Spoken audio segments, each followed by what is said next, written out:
Hi, everybody. Oh, Welcome back to Discs Over Downloads. Today, we only have one topic on the mind, and it's Warframe. it is. It is the Frames of War. TennoCon just happened, and Astral finally got, Out of the neck tutorial for Warframe. deep. Yeah. It only took 10 years, but he's finally into Well, it. it's technically 12 years, but I think that's a little uncouth. He's So- in, baby. That's the important part. He's in. He has finally completed the second dream, and so Yeah. now he's an official Warframe player.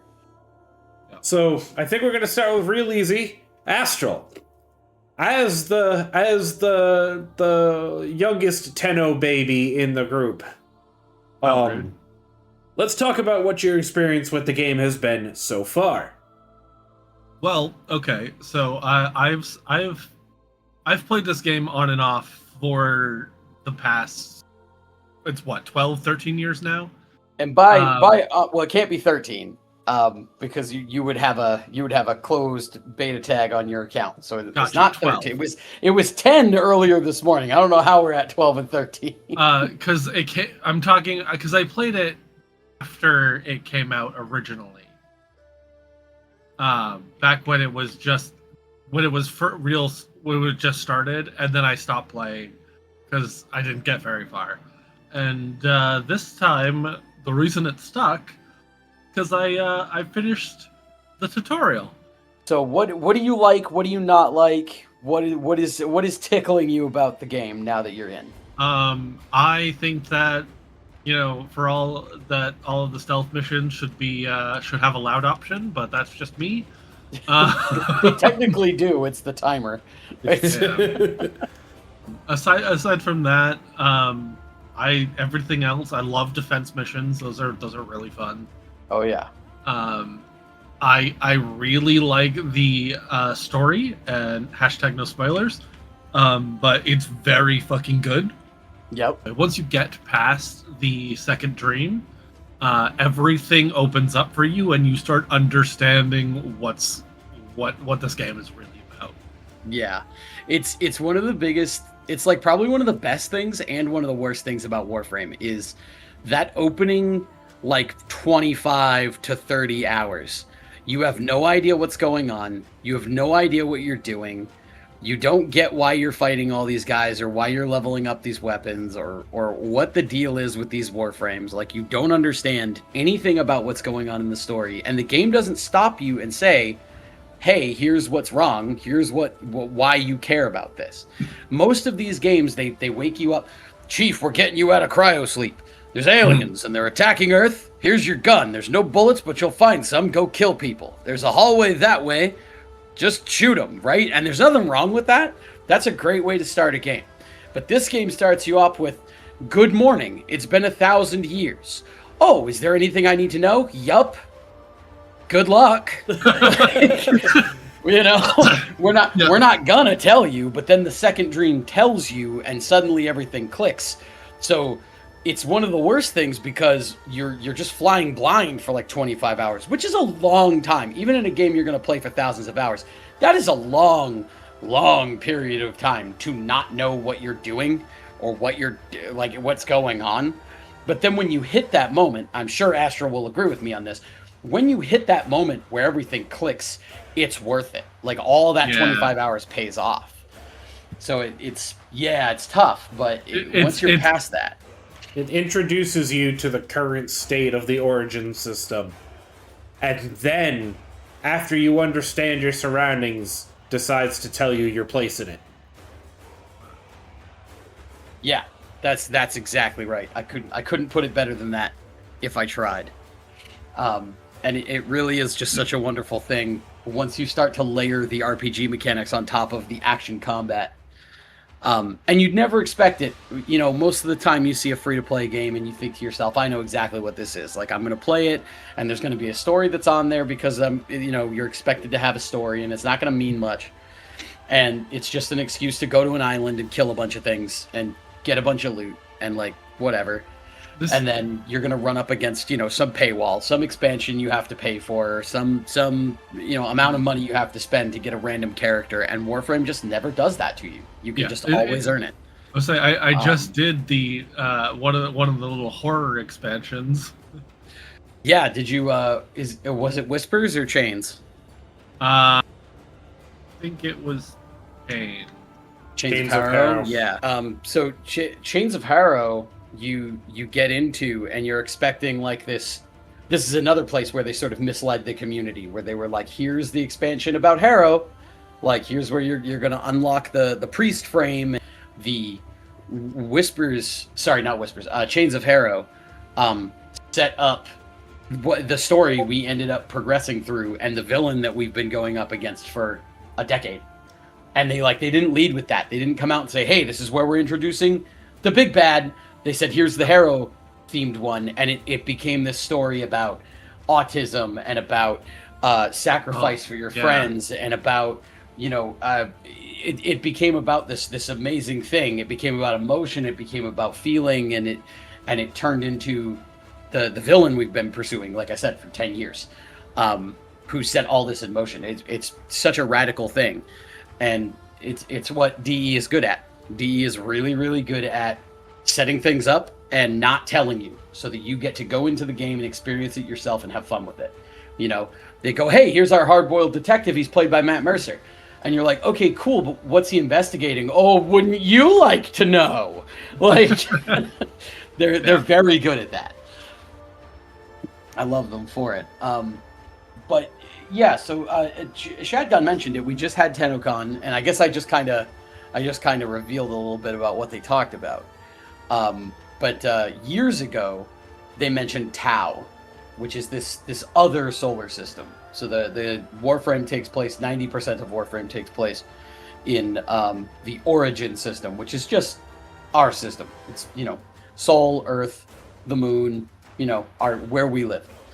But a lot of the story centers around, I'm going to say humanity, just to avoid spoilers, but humanity trying to get to another solar system because of a lack of resources where we were. And that other solar system is called Tau. And so we've been getting teased with Tau for a long time, and we are officially going to Tau. And I think a million monkeys on a million typewriters would never have come up with the drug-infested noir alien casino strip club city built on rings around a planet. Like, I don't think anybody would have come up with that. Well, somebody did. Yeah, because it's happening. And it's really it's really amazing what they seem to be putting forward.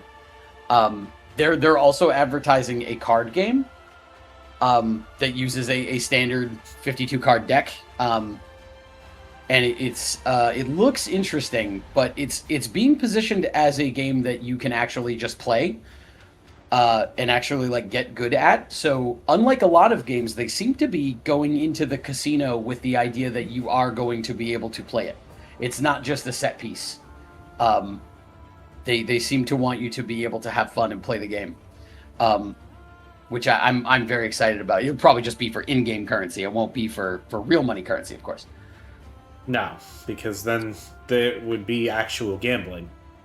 Right, but it does look very interesting, and I love seeing that they're doing noir, and they're doing it pretty unapologetically.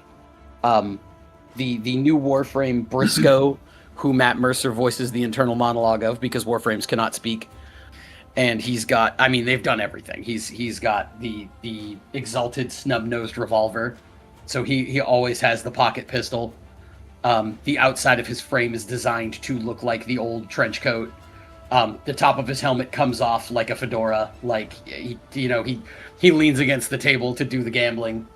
And he takes the top of his helmet off and sets it down like a fedora on the table. So it's basically if 2000's Gambit were a Warframe. Kind of. I think touching on that a little bit more is I like the fact that there's 20 different genres in this game. Oh yeah. Yeah, they're completely unapologetic about that. They just do whatever. Yeah, this is what we want to do, so we're gonna make it work in our game. Yeah. And it all fits. They're very good at justifying it. So the other thing I wanted to ask you, for the audience's sake, what is your favorite mission type so far? Oh, I think I mentioned it before. Defense missions. I like it when all the enemies come to me. Oh yeah, Yep. it's great. That is a pretty good one. My favorite is similar. I really like survival missions because I don't even have something to defend. I can just mindlessly kill thousands of NPCs for hours. I don't really have to think about what I'm doing, and it's flashy as hell. Yeah, I think a close like second and third is survival and assassination. Yeah.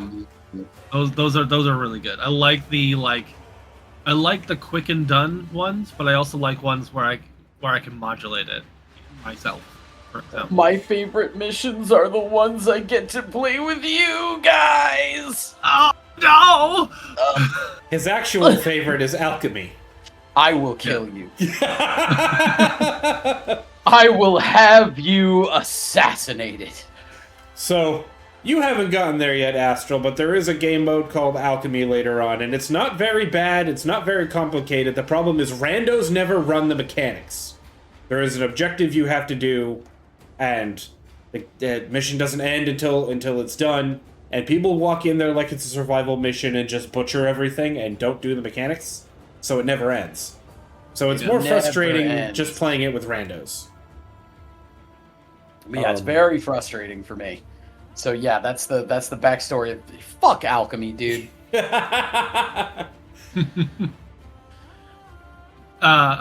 Interestingly, so the second dream, like, no, I'm not gonna spoil it, obviously, but I didn't realize that was the thing that was the thing in the community about that until after I got through it. Yeah. People in the Warframe community take the story beats of this game very seriously because there's so many bombshells and it doesn't get old.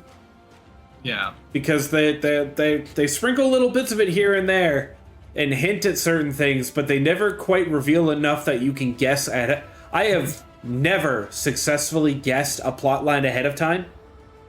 Yeah. Like as obvious as it starts to seem, like there was a tweet I screen capped and I put it in our group chat for this.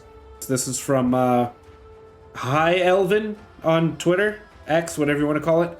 The way you start Warframe and whatever your initial thoughts about what the story is can never, in any shape or form, by any magnitude, ever correctly guess the truth. It's true.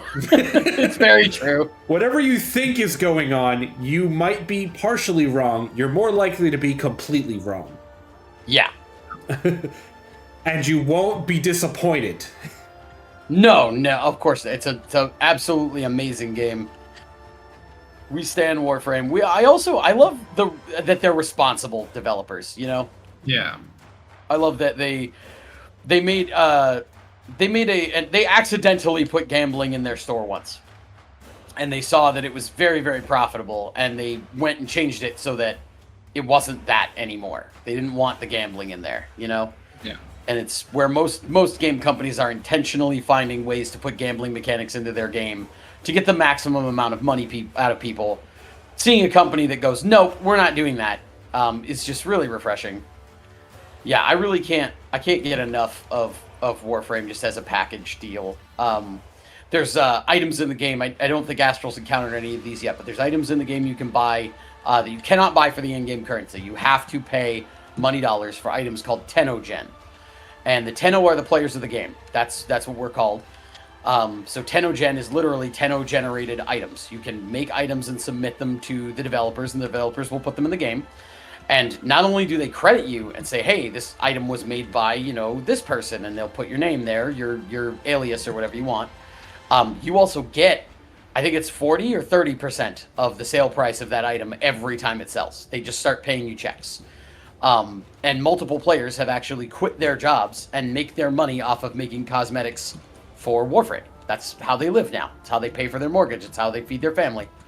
It's pretty amazing. It is. I have encountered Tanogen stuff. Yeah, Have that's you? Okay, I wasn't sure if you've gotten that's to the why store they yet. want. That's why they have a real price tag. Now, most of them are like $5, something like that. But then you Yeah, they're not consider that super some of that expensive. money is going to people who made it for the love of the game. Yeah. You know, I love that. I wish more games would do that. Their whole model is creating, I forget exactly how they put it, but they're like creating high expectations for themselves and high expectations that their players will stick around, right? So they hold themselves to a high standard because they want their players to stay. And then I think the other half of it was don't be gross, I think is what they said. Yeah. Which is wonderful, like that they take that so seriously and they want to do so right by their community. And I think that's why they have, so much goodwill in the gaming space. They recently released an update that had a new game mode in it that was not popular. People did not like it. It was Folly's Hunt, and Ugh. it sort of put Warframe on its head because you were no longer the hunter, you were the hunted, and you had to do a lot of dodging and a lot of moving and a lot of you know what I mean? Because you had to run. And while interesting and innovative and a cool thing, most of the community did not like it. I liked it. I thought it was neat. Not my favorite game mode, but I did enjoy it. That said, I was in a very small minority. Most people did not like it. I don't think I played through that mission one time without bitching about the insane amount of crowd control and how unfair it felt. Even after they made it to be less unfair, I'd still like, this is not fun. Yeah. Every 30 Shadgun seconds did I not. died. Shadgun did not play the mode before they altered it to make it so you could scare off Folly or so that the crowd control wasn't as bad as it was. My point is they listened to the community and they didn't just implement changes to make it better. They implemented the changes requested by the community. Yep. Like people said I should be able to shoot at Folly and scare her away. Fine. Here you go. And they put it in there. Now if you do enough damage to her, she'll flee. You know what I mean? They're this area of effect is annoying. Can we have some kind of thing in the middle so I can destroy it instead of having to wait? Because it appears on the objectives, and I just have to stand here like an idiot and wait. Because if I walk into it, I'll die. And they said, yeah, sure. And so now it's instead of just being a big cloud that keeps you out of it, it's a Foley statue that you can shoot. And each time you shoot it, it gets smaller and smaller, and then it goes away. And that is something that more game companies need to do. They need to listen to and this isn't like, 3 months later. Oh, 3 months later, here's your update. They did this within 24 hours. Yep. Like, here's all your changes. And you listen to these big multi-million-dollar global spanning companies. Well, we can't pivot that quickly. Why not? Like that's a you problem, It sounds like they have too many layers of management. Exactly. You have too many people doing checks and balances. You know what? We covered it with Astral. Shadgun, you have the second most experience with Warframe in this call. What's your favorite Warframe? And are there any Warframes that sort of surprised you? Well, I should be no surprise to anyone. I play Chroma Prime. He's the color frame, but he looks like and is supposed to be based on dragons. Dragons! Um, Yep, he's pretty great. Yeah, I like him because, duh, look at me. I can't say there's too many that genuinely surprised me. I do like Gauss. Remember, I was joking for a while that he's Sonic the Warframe. Fast boy. I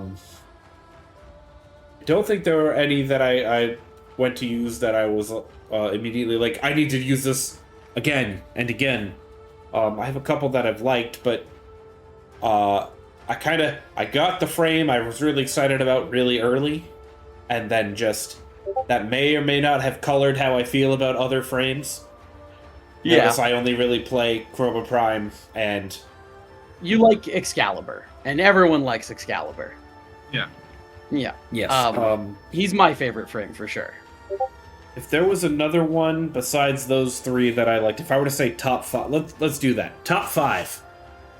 Yeah, top 5 Warframes. Number 1, Chroma. Yep. And then the rest are in no particular order. We have Gauss, we have Excalibur, we have Jade.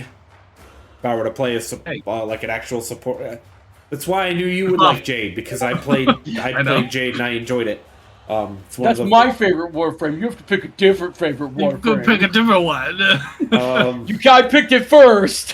That leaves me one more to pick. Yeah. I think you were a Frost guy for a while. Yeah, because I got Frost guy Prime through Twitch. Yeah. And it was my only Prime frame for a while, so I guess you could say Frost. I have a pretty wide array of Warframes because I do actually possess all of them. So 64 unique Warframes in the game, so it's quite a lot. But I do really like Excalibur. He is my favorite. He is my most played Warframe. I will check my profile to give an accurate number. But as of right now, he accounts for 43.6% of my gameplay over the last 14 years. Because it's just who I use for everything. I'm big on Frost Prime. Another one that I really like but don't play as much, I think I'll play her more once her Prime comes out, is Kome. So Kome is the Dice Maiden, so she is a luck Warframe, right? So her expansion, her little update was called Kome and the Five Fates. The Five Fates are her dice. Joy Kome. She's also based on Japanese culture, and I'm a huge weeb and I love Japan, so that definitely helps. Another one I like is Nyx. Nyx is a very controlling, mind control psychic Warframe. She's all about confusing the enemy and making them fight each other. After that's probably Ashe. I have a really devastating combo with Ashe. Ashe is the ninja Warframe. He is the ninja-themed ninja. Like, that's his whole thing. He's just a pure DPS machine. And I'd say that's my top 5 is Excalibur, Frost, Kome, Nyx, and Ashe. Not necessarily in that order. Yeah, I've sort of said all I can about Warframe. TennoCon was really exciting. I definitely like that. I like the expansion that they've put in. The expansion that they're showing off. If you're gonna play Warframe, get to the second dream and then stop if that's not your game. Yeah, give it at least to the second dream. If you've tried Warframe and it's just not clicking with you. Yes. But yeah, thanks for tuning in. Next week we'll talk a little bit more gaming news stuff. We'll see you next time. Thanks again to Digital Extremes for making a fantastic game, and we'll see you all in the next episode.